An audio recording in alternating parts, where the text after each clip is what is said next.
Real talk. Some relationships were really expected to fail from the start. Why? Number one, hindi nag-discuss ng boundaries. Hindi nag-discuss ng mga green flags and red flags. Number two, dishonest na from the start yung partners. May ibang parties na talaga involved, rebound lang talaga siya. Talagang hindi pa matured yung kabilang parties or both. No? Kasi for them, hindi pa naman tayo ipapakasal, date-date lang tayo, fun lang. And lastly, walang intention to marry.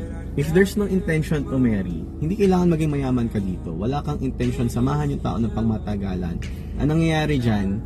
Yung isang tao nangangarap na kasama ka habang buhay, kasama ka sa plano, while ikaw naman, wala. Sadly, no? May ganun talaga. Kaya, move on, be better, and carry on. Walang lugi sa taong naka-move on.